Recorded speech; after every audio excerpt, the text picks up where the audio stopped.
Welcome to our semi-regular, often, it's been more regular this year, Collegium at New College Franklin. Today we have the honor of having noted scholar, historian, a national figure in the speaking tours, a prolific speaker actually, unless his grandchildren are in the audience and then he's just distracted the entire time. Dr. George Grant, co-founder of New College Franklin. He is a lifelong educator and has just gotten off of a plane on Friday. So we're excited to have him here to share with us his journeys and what he's learned and what he's thinking about. So please give a round of, I can't speak today, so Henry, can you say what I'm about to say? Let's welcome. Let's welcome.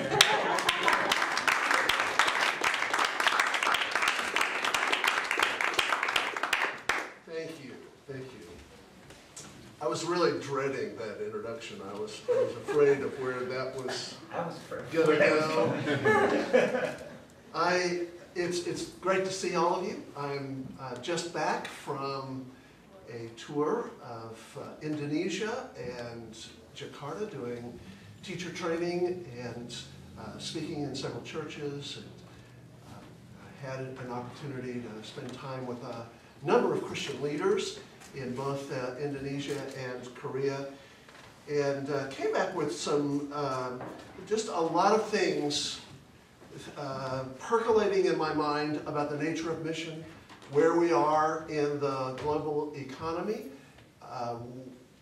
the contrast with Asian and Pacific Rim cultures and economies with the American situation. Caused me to really wrestle and think, and I happened to be able to read two books, one that I'd read prior, the other sort of a sequel on the trip that really helped to process all of that. And so I want to start by talking a little bit about Neil Ferguson. In his remarkable 2011 book entitled Civilization, The West and the Rest. Ferguson was a British historian of great renown, a professor at Harvard, as well as a scholar at the Hoover Institution. He lives both in Wales and in Massachusetts. He is married to one of the great heroes of liberty of the last generation, a Somali immigrant to the Netherlands, who actually wrote the screenplay for Theo van Gogh that exposed the radical nature of Islam in Western democracies. Theo van Gogh was ultimately assassinated, and Ali Hirsch, this Dutch parliamentarian, wound up having to go underground, very much like Geert Wilders has had to go underground for the last 5 years. She ultimately, like so many, immigrated to the United States, where she met Ferguson, and ultimately they married, and they, this last year, had their first child. That's an aside, but it gives you a glimpse of the world that Neil Ferguson travels in. He's a prolific author of a number of really important books, including magisterial histories of both the First and the Second World Wars, a comprehensive survey of monetary policy through a series of books, including a 2-volume sort of family biography of the Rothschilds. He is one of those rare people that actually understands international currency exchange and the problems that it creates in an artificial bond market. But his two most recent books, Civilization, The West and the Rest, and his brand new book entitled The Great Degeneration, How Institutions Decay and Economies Die, provide a peculiar lens, I think, to understand why the Asian tigers are prospering so greatly and why Western democracies, with their abandonment of the common law tradition, their abandonment of the policies that made them the West in the first place, has led to what he believes may be an irretrievable decline in our culture and in our economies. In Civilization, Ferguson argues that the sudden emergence of Western civilization after about the year 1500 AD can be attributed to 6 distinctive social and cultural virtues, what he calls 6 killer apps. Those identifiably novel complexes of ideas, principles, and their subsequent institutions catapulted the small, resource-poor, fractious European principalities to almost unimaginable prosperity, power, and cultural dominance, outstripping and overshadowing every other nation, every other kingdom, every other empire the world over. Prior to the year 1500, Western civilization and the great civilizations of China or of the Indian subcontinent were basically comparable in terms of per capita income, gross national product, the lifestyles of both the wealthy and the poor, very comparable. After 1500, suddenly the West outstripped all of the other nations of the earth and ultimately came to dominate the entire globe. The 6 killer apps that Ferguson identifies, those unique virtues that enabled the West to become the West, were first of all free competitive markets. Virtually all of the rest of the world, in fact, throughout all of history, markets have been controlled and centralized by a handful of oligarchical, powerful elites. But in the West, a distinctive idea emerged. It emerged almost imperceptibly during the time of what historians sometimes call the Dark Ages, or the Middle Ages, which of course reveals historical bias, what we typically call the medieval age, but then really exploded on the scene after 1500, particularly in Northern and Western Europe, following the Reformation. It created competition. And Ferguson argues that competition both improved products and efficiency, drove innovation, developed technology, and in a sense caused a unique kind of economic growth that the world had never seen before. The world had, of course, seen great concentrations of wealth in virtually every one of the great empires and civilizations of the past, but never had such wealth been so widespread. And for the first time in all of human history, we begin to see emerge something like the modern middle class. Not rich, although rich compared to virtually all of the rest of the world, but not poor either, living quite comfortably. The second killer app was directly attributable to the first, according to Ferguson, and that was a kind of scientific innovation, the development of technology that was both widespread and accessible to the masses. Again, each of the great civilizations of the past, all the great empires, have seen technological developments. We can look back at the Egyptians or the Babylonians or the Sumerians or the Greeks or the Romans, and we can see remarkable feats of technology, but the technology even if it was widespread in terms of the application of infrastructure, was never actually accessible to the ordinary person. It was always controlled and centralized. Well, after 1500 in Northern and in Western Europe, suddenly technologies developed that were scaled to individuals and to small communities, so that suddenly everyone had clean water supplies. Everyone had the ability to have garbage properly disposed of. Everyone had access to the benefits of the Industrial Revolution. And this drove a kind of prosperity and opportunity that the world had never seen before.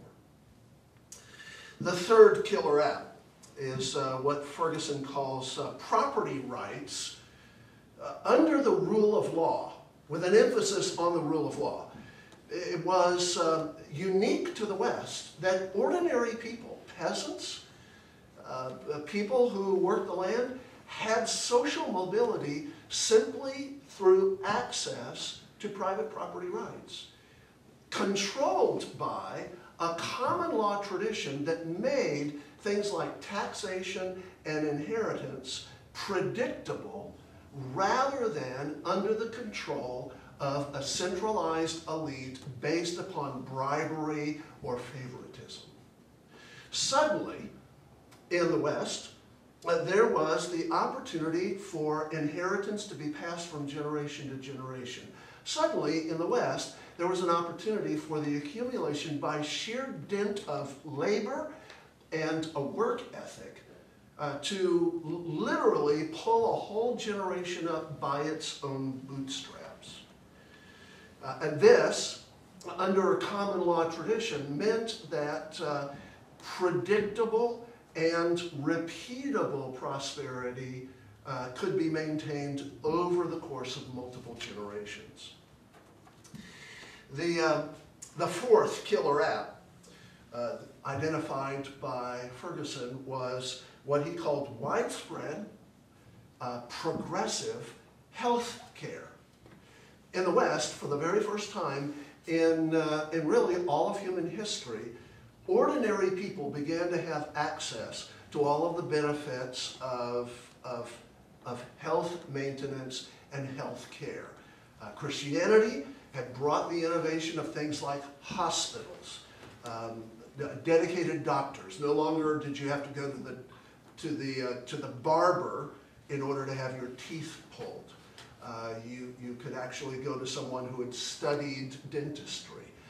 And this was unique to the West, even though there had been medical breakthroughs in all of the great civilizations of the past.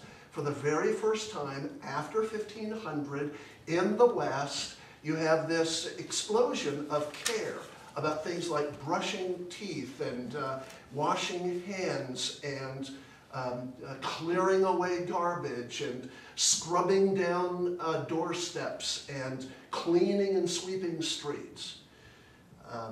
The fifth killer app that Ferguson identifies is consumerism.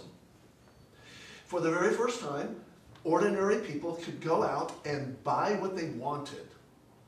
They could buy consumer goods. Consumer goods, as a result, began to be mass-produced. And so you had things like pottery and textiles in England that drove the Industrial Revolution. But even prior to that, you had these large village fairs or trading days in the towns and villages of Western civilization that made accessible to ordinary people consumer goods. This drove the economy, and it transformed the whole nature of comfort and subsistence for even the poorest of the poor. Finally, the last of the killer apps that Ferguson identifies in civilization is the Protestant work ethic.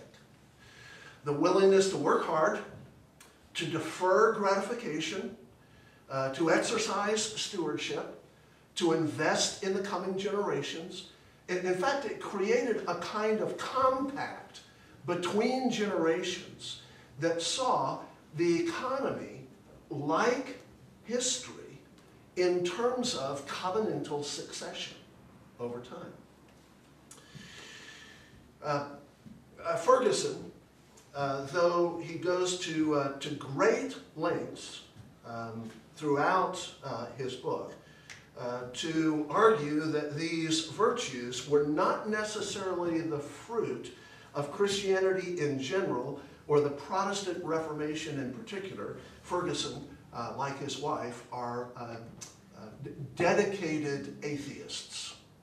And so they take great pains to say that, that these killer apps are not the result of the fruit of Christianity. Instead, he says, they were a random accident of evolutionary, social, and political forces. But methinks he protesteth too much. In fact, even he thinks he protesteth too much. At one point acknowledging that Max Weber's thesis, in the book that really invented the discipline of sociology, a book entitled The Protestant Work Ethic, literally. He writes that this thesis about the Reformation was very nearly irresistible to the intellectually honest historian. But then he goes on to reject it, which may say something about how intellectually honest he is. Now, I say all of that because much of the vision that he believes built Western civilization is rapidly eroding in our day. In fact, institutionally, we are attacking free competitive markets, the openness and progression of scientific innovation, property rights, the rule of law, the progressive health care available to all. Even as we pass massive laws for health care, oftentimes that means the diminutization of health care rather than the maximization of it. The Protestant work ethic is very much under attack by our social mores. The only thing left, really, is consumerism. And consumerism has been reduced to commoditism rather than that vision of providing comfort for the masses. Instead, we amuse ourselves with trinkets. And really, that's the whole thesis of the second book, the follow-up or sequel to Civilization. It's entitled The Great Degeneration. In it, Ferguson argues that the sudden emergence of the Pacific Rim and its culture and its economies is precisely attributable to the fact that they are adopting what we are abandoning. He gives three specific examples of the way that in the West, and in particular in the United States, we are attacking the very thing that caused Western civilization to flourish and flower. And again, make note of the fact that he goes way overboard in the book to argue that this has nothing to do with Christianity and its adoption or Christianity and its abandonment.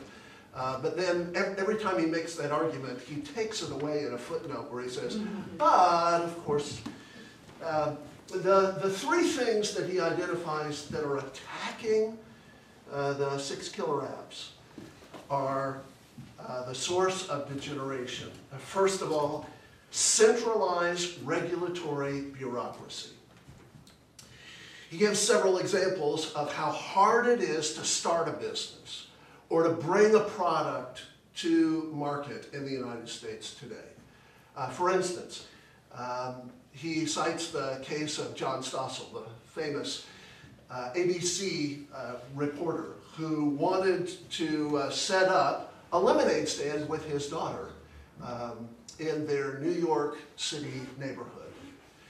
It took them 187 days to get a permit to set up a lemonade stand, including a 6-week-long process that cost them $385 to get a health inspector to come out and examine the portion of the sidewalk that they intended to set up their cardboard lemonade stand upon. It's just one example of the multitude of ways that regulatory bureaucracy is robbing the very thing that caused the great wealth to emerge.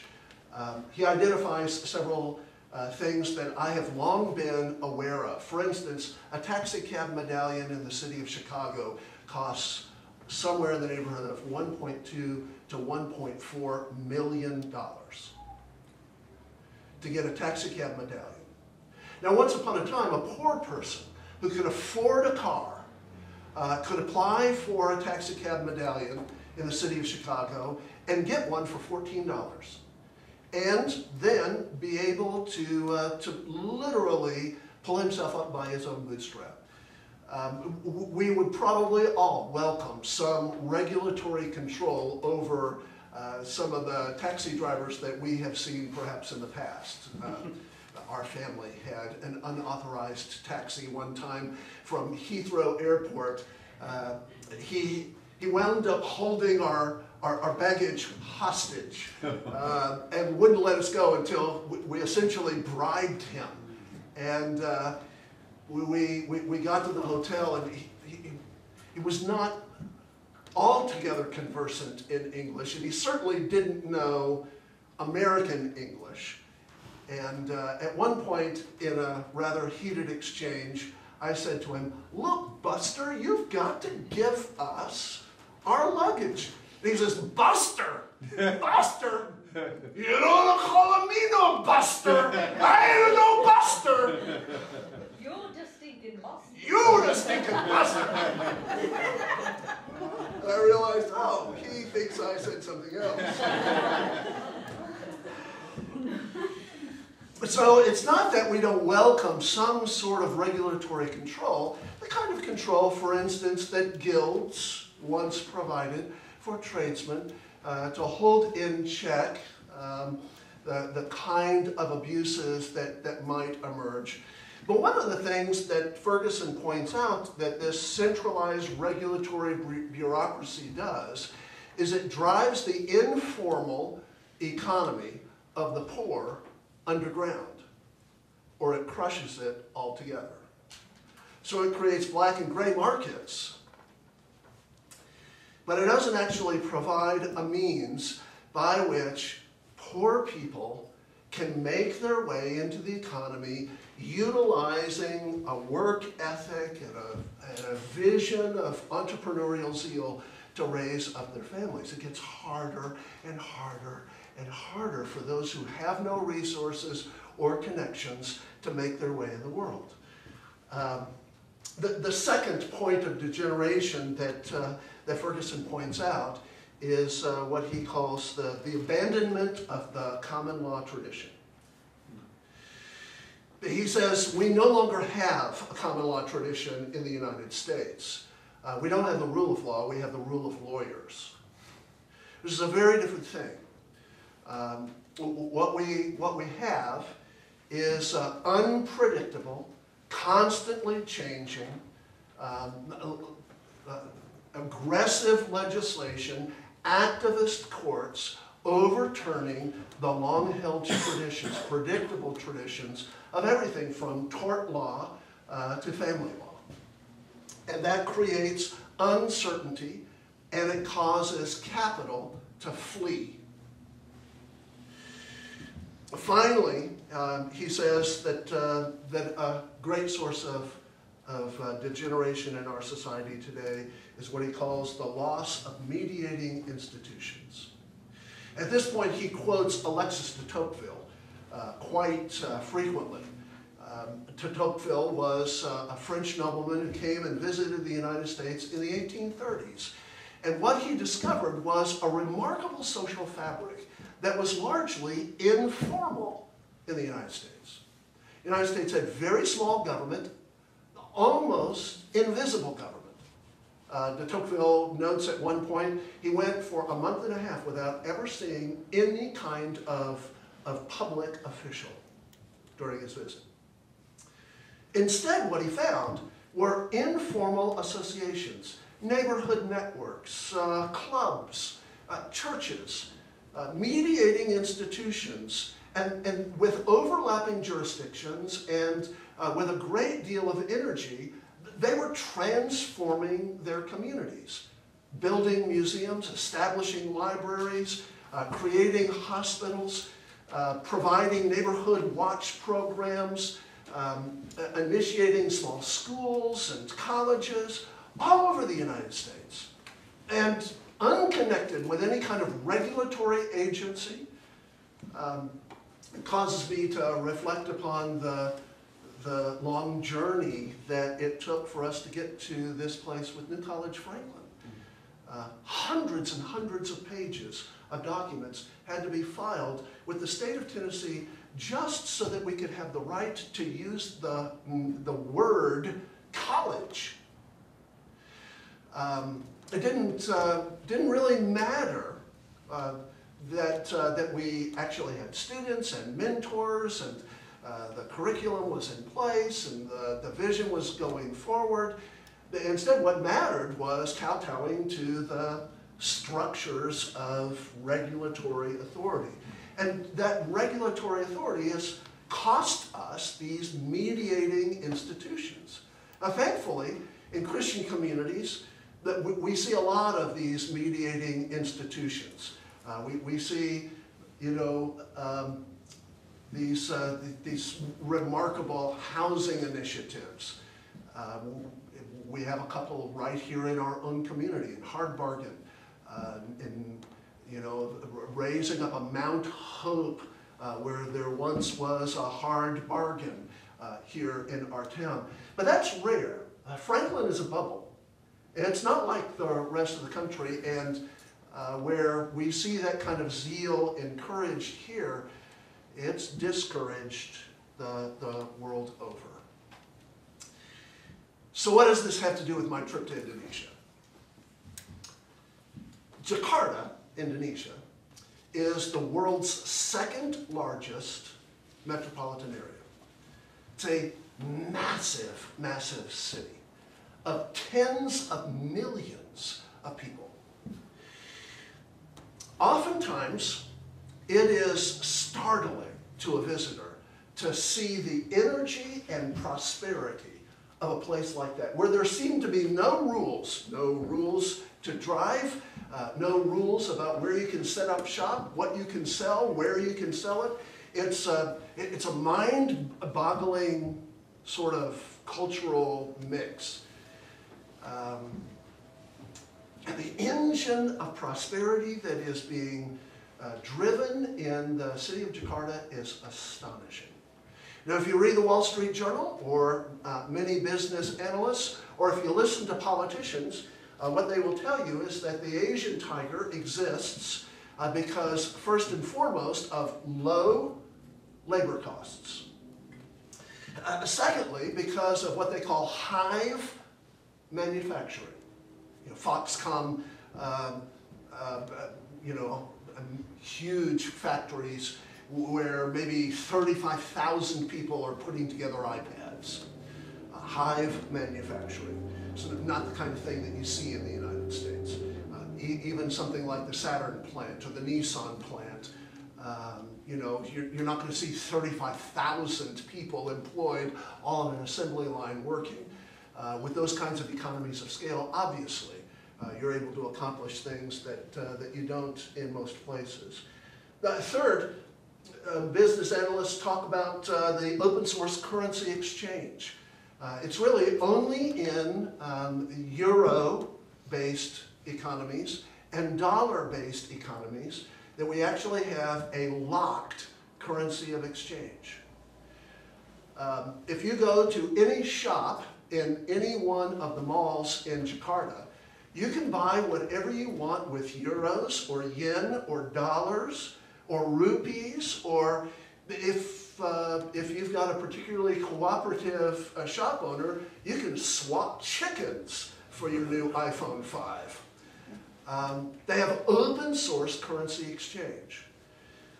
As a result, they're not locked into bond markets, security exchanges. They're not locked into Federal Reserve interest rates.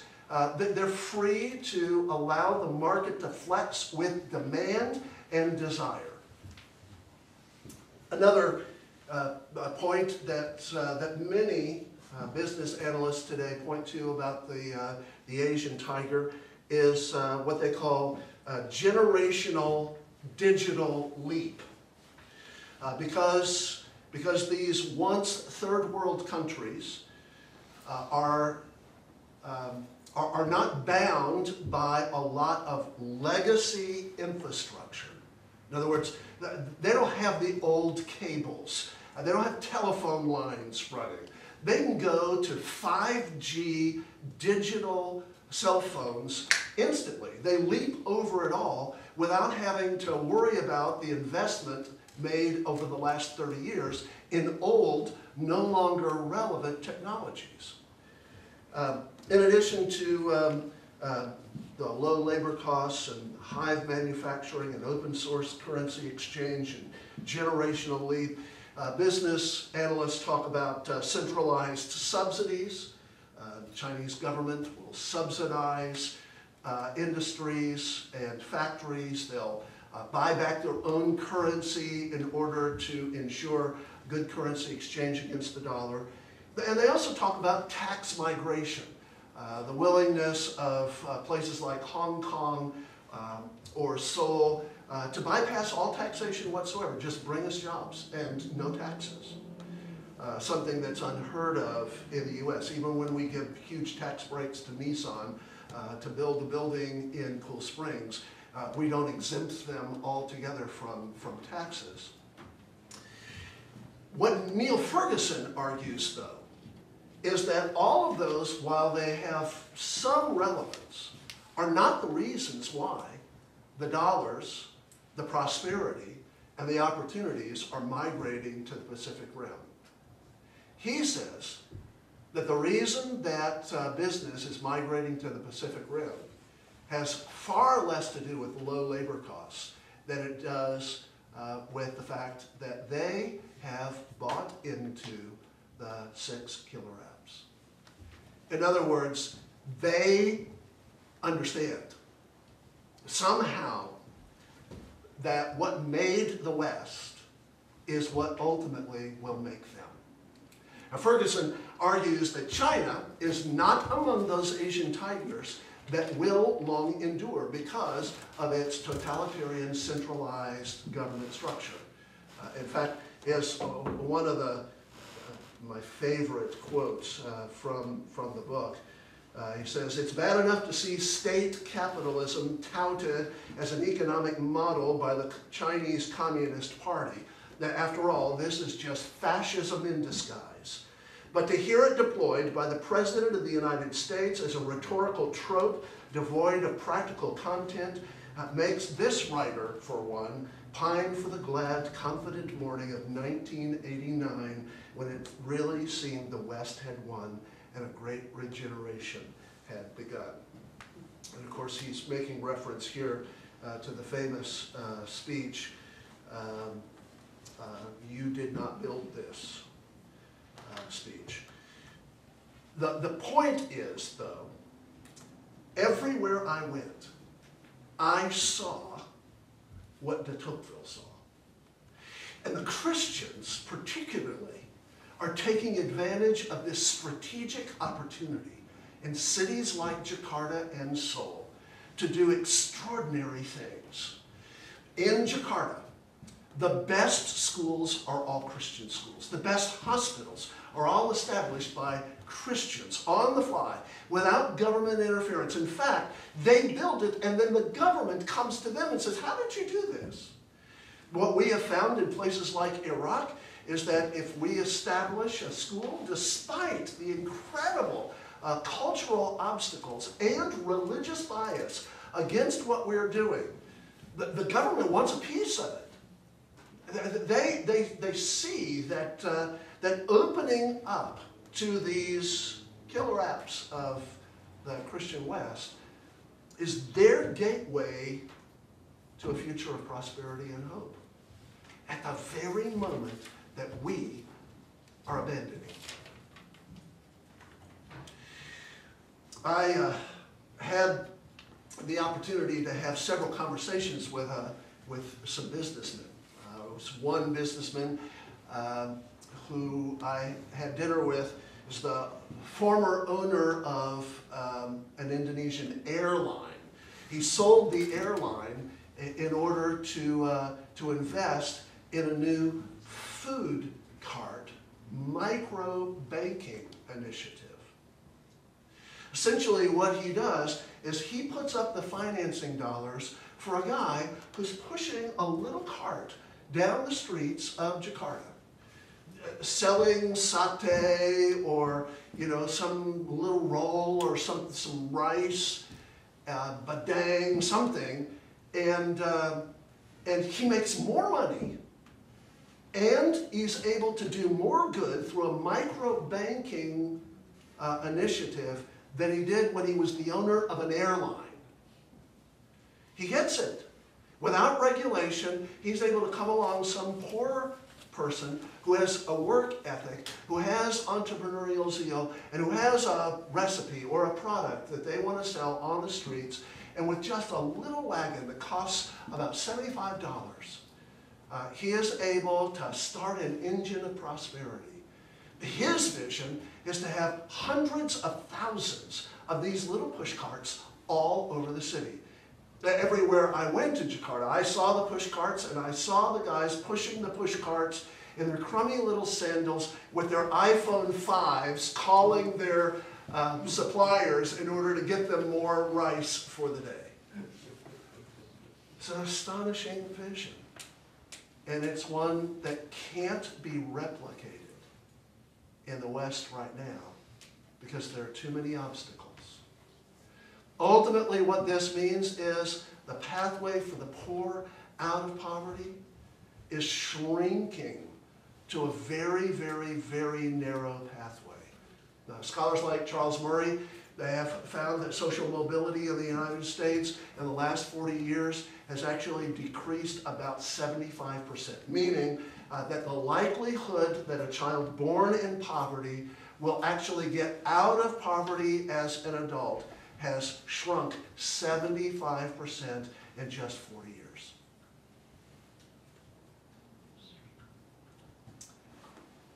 What I would say to all of us is that it's time for us to recover our lost legacy, to stir in people's hearts a desire for those mediating institutions, for us to work together to find ways from the grassroots level, not the political activism level, but the grassroots level, to regrow the economy.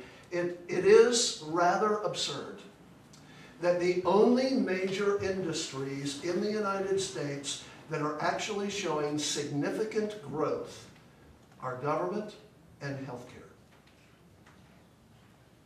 Washington, D.C. is the fastest growing city in the United States with the highest wage growth over the last 40 years.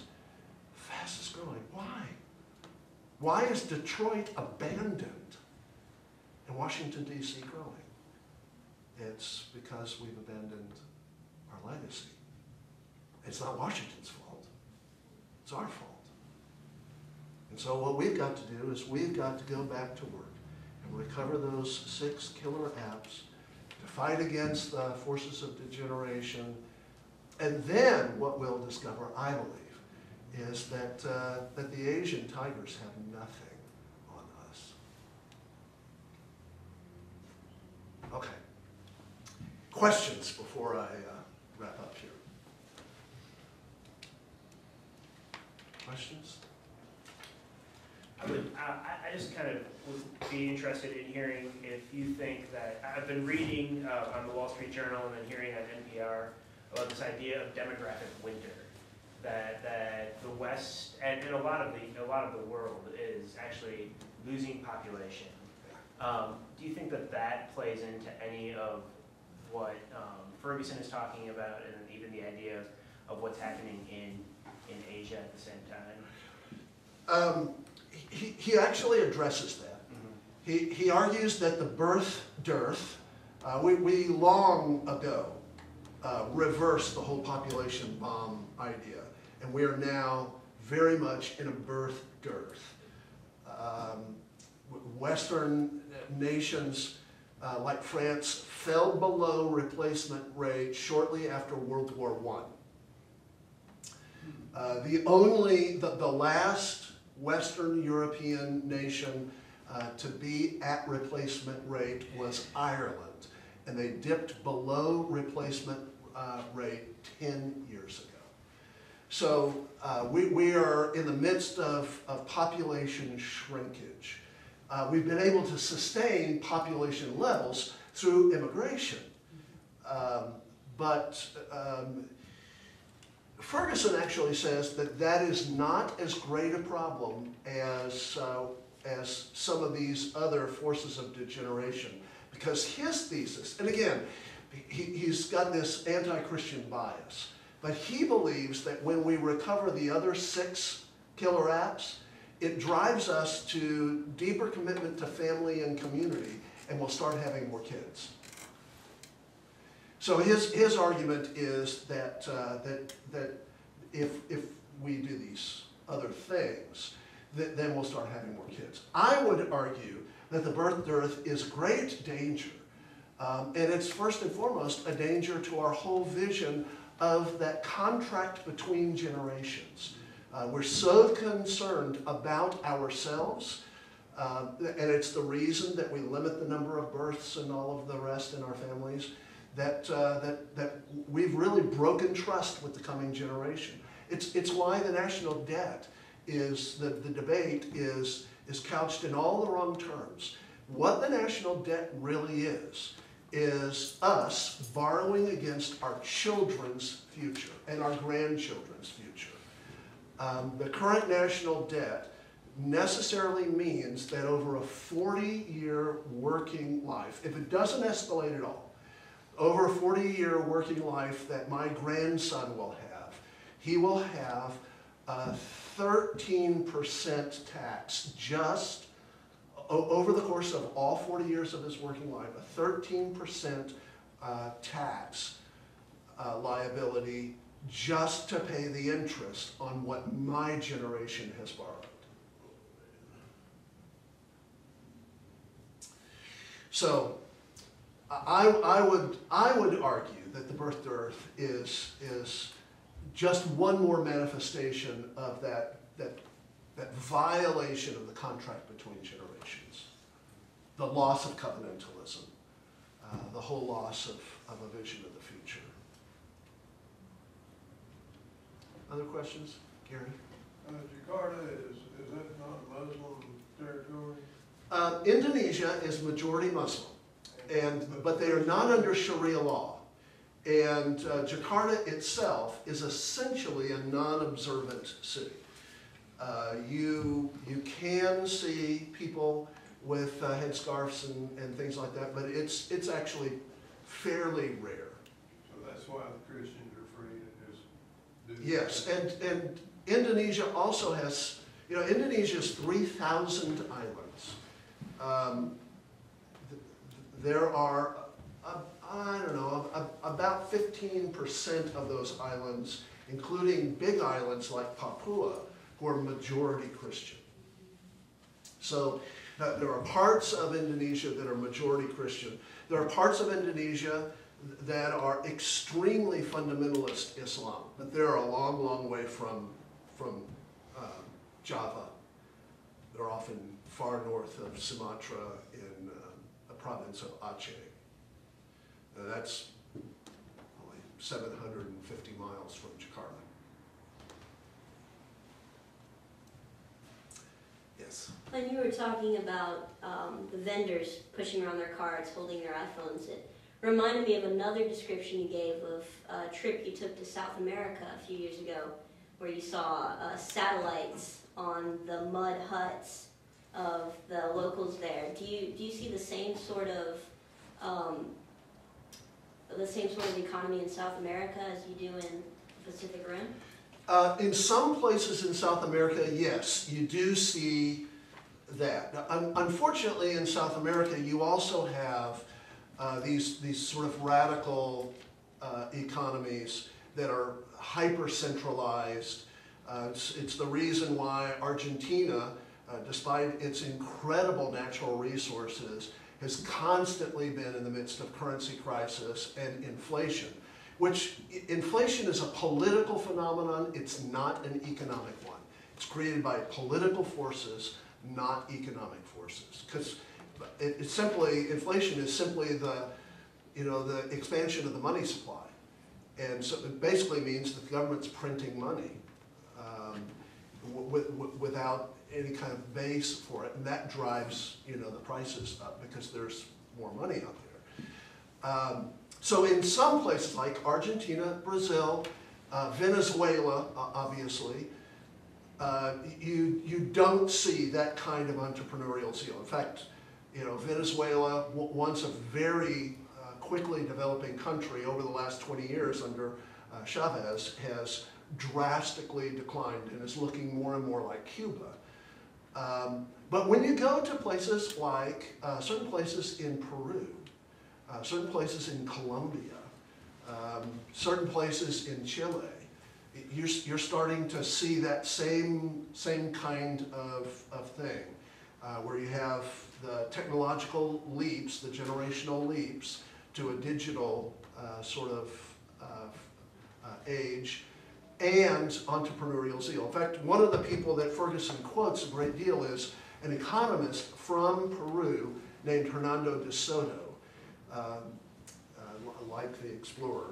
But de Soto has written a number of really important books that describe the development of countries that enable them to leap from third world to first world in a single generation. We've seen two great examples of that just in my lifetime and part of your lifetime. And that's in Germany and in Korea.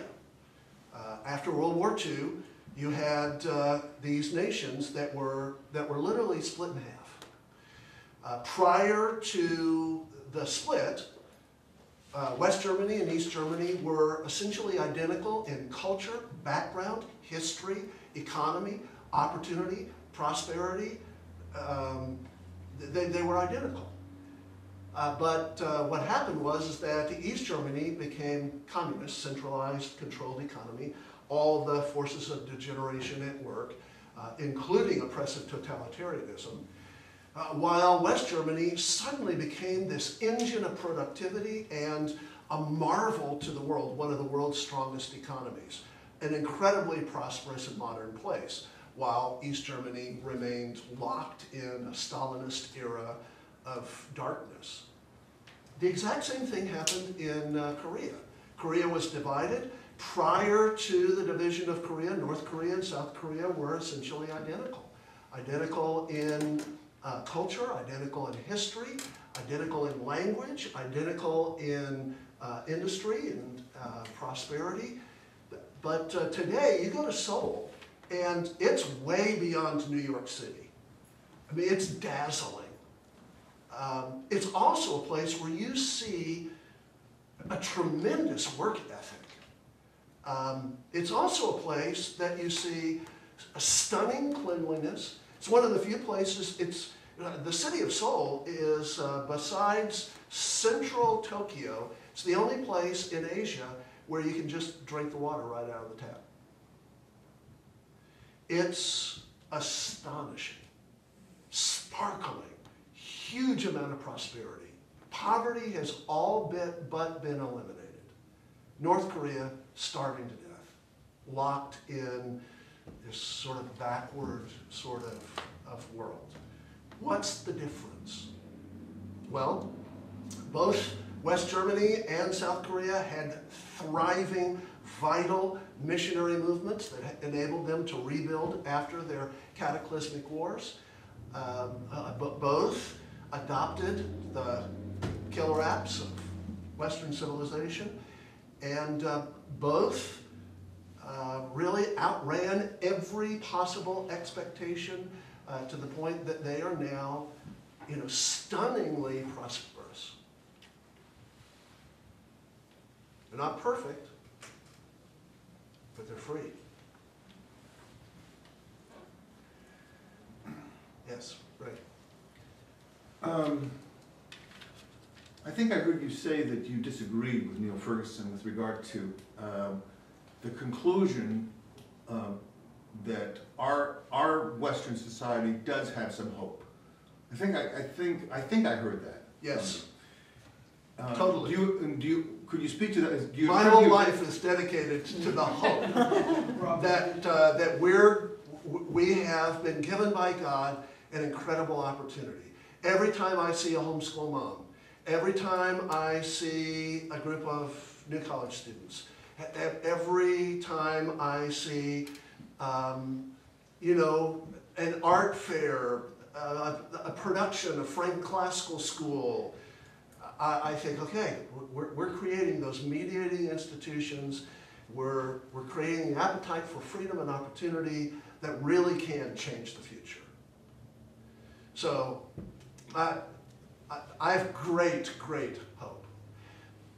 Sometimes people ask me about my eschatology, what I believe about the future. My eschatology is that I am a very short-term pessimist. I'm a short-term pessimist when I'm standing in the driver's license line. I'm a short-term pessimist when I'm having to deal with bureaucracy or whatever. But I'm a long-term optimist because I believe the gospel. What Ferguson doesn't have is the ability to see that what created these apps in the first, Protestant work ethic. Where does that come from? He's really going to tell me that the Protestant work ethic didn't come from Protestantism? Hello, come on. I mean, sometimes these guys are just so brilliant, but they're blinded by the bias of their own morality. It's something that Bill Gothard said long ago. That is that our theology and our philosophy will always be shaped by our morality. With regard to that, as a great historian, what are the explanations that Neil Ferguson comes up with for these 6 virtues appearing on the world scene in the 1500s? Right. This is the quote, and this is taken directly from his book. They are the result of a rather random accident of evolutionary, social, and political forces. So he essentially says it's an accident. It happened accidentally. It's just dumb luck. And he mentions a number of things. The weather prior to the siege of Vienna in 1524. The weather that drove the Spanish Armada northward around Scotland. Some things like that. And because, of course, we have the ability to say, well, yeah, weather is in the hand of God, just like the emergence of, thinkers like Max Weber. God raising up Pascal, God raising up Galileo, God raising up Calvin is no less a part of his providential purpose than God raising up a gale to blow the Spanish Armada away from Dover and up to Scotland. Yes, sir. I was going to say, in some ways, I guess your talk today was just a little chilling. And I think some of that comes from being young and not having developed patience yet in some ways. And I was going to ask, what kind of encouragement can you offer us youngins when we seek to develop the kind of maturity to invest in the future? Yeah. Great question. And I think it's an attribute that I share. I'm not a youngin', but I too lack patience. In fact, it's one of my greatest and most vexing sins, is that I have been trained to think like an American instead of like a Christian. And it's very hard for me to see the long view. And I want change fast. I understand the impulse of the revolutionary. I've been a part of revolutionary movements in the past. Parts of what I've done in the pro-life movement early on were far more revolutionary than reformational.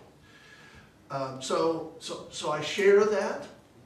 And what I would say is, first of all, what you're doing right now in the renewing of your mind, the equipping and training of your mind to think in covenantal, long-term perspectives, the ability to invest and defer gratification, the very thing that you're learning at New College is a part of the answer. Another part of the answer is to realize that what you're being given now and the equipping that you're getting now is something that Ray and I never had. So you're way ahead of us. And you're going to be able to go far farther than we ever have been able to. And so that provides incredible hope. And then finally, what I would say is that resorting to the promises that Scripture gives us is an incredible consolation in the midst of very, very difficult, long battles. Observing this year the 40th anniversary of Roe v. Wade was grievous to me. The thought that we're 40 years into this, and that we essentially, in this last election, ensured that 5 million more children will perish just in the next administration, is grievous. And yet at the same time, we're making progress. We're building for the future. We lay the foundations slowly.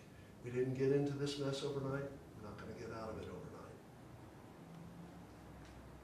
It's time for us to adopt some babies. It's time for us to love every child and volunteer in the nursery and be a part of the MAS team and sing with Elise and Ian. And then we'll make progress.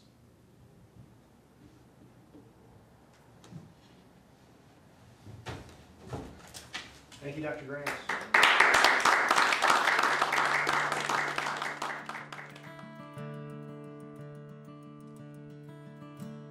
The earth is the Lord's, and all it contains, the world and all those who dwell therein. He has founded it upon the seas, and He has established it upon the waters. So lift up your head.